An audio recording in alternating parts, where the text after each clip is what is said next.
महाराणा प्रताप की शौर्य गाथाएं कौन नहीं जानता। महाराणा ने युद्ध के मैदान में कई इतिहास रचे और कई राजाओं को परास्त किया, लेकिन उनकी इन जीत में उनका बराबर का हिस्सेदार था उनका एक साथी। हम बात कर रहे हैं महाराणा प्रताप के घोड़े चेतक की। कहा जाता है कि चेतक बहुत ही समझदार और बहादुर घोड़ा था। चेतक इतना स्फूर्तिला और ऊंचा था कि उसके पैरों की टाप हाथी के सिर तक पहुंचती थी और महाराणा हाथी पर बैठे दुश्मन पर वार करते थे। हल्दी घाटी के युद्ध में महाराणा प्रताप की तुलना में अकबर की सेना की संख्या ज्यादा थी और उनके पास आधुनिक शस्त्र और हाथी भी थे, लेकिन महाराणा प्रताप जी के पास था बहादुर चेतक घोड़ा जो बिजली की गति से दौड़ता था। युद्ध के दौरान चेतक के सिर पर हाथी का मुखौटा बांधा जाता, जिससे शत्रु सेना के हाथी भ्रमित होते थे। युद्ध मैदान में चेतक दुश्मन हाथी के सिर पर चढ़ जाता था, जिससे महाराणा को ऊंचाई से लड़ रहे दुश्मन को मारने में आसानी होती थी।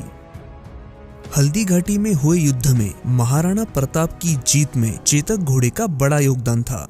इस युद्ध में महाराणा प्रताप विजयी हुए, लेकिन बुरी तरह से घायल होने की वजह से उन्हें युद्ध भूमि छोड़नी पड़ी। अपना एक पैर कटा होने के बावजूद महाराणा को सुरक्षित स्थान पर ले जाने के लिए चेतक घोड़ा बिना रुके 5 किलोमीटर तक दौड़ता रहा। उस समय चेतक ने अपनी जान दांव पर लगाकर 25 फुट गहरे दरिया के ऊपर से कूदकर महाराणा प्रताप की जान बचाई थी। महाराणा को सुरक्षित स्थान पर ले जाने के बाद ही चेतक ने अपना दम तोड़ा। हल्दी घाटी के मैदान में आज भी इस बहादुर घोड़े का स्मारक बना हुआ है।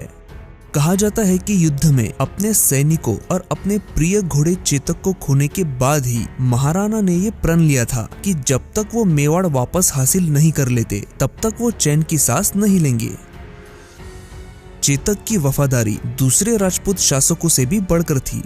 दूसरे राजपूत शासकों ने भी कठिन समय आने पर अकबर का साथ दिया, लेकिन चेतक अपनी आखिरी सांस तक अपने मालिक के साथ ही था और युद्ध भूमि से अपने घायल मालिक को साथ ले आया। महाराणा प्रताप जी का भाला 80 किलो का था और उनके छाती के कवच का वजन था 72 किलो। उनके भाला, कवच, ढाल और 2 तलवारों सहित उनका वजन करीब 200 किलो से ज्यादा होता था। ऐसे में आप कल्पना कर सकते हैं कि उनका घोड़ा चेतक कितना मजबूत और स्फूर्तिला होगा। इस बहादुर घोड़े चेतक की वंशज आज भी जिंदा है। जी हाँ, और इस घोड़ी का नाम है पद्मा। पिछले साल महाराष्ट्र के सारंगखेड़ा में आयोजित घोड़े के मेले में महान घोड़े चेतक की वंशज पद्मा ने भी भाग लिया था। यही नहीं, इस मेले का मुख्य आकर्षण भी पद्मा ही थी।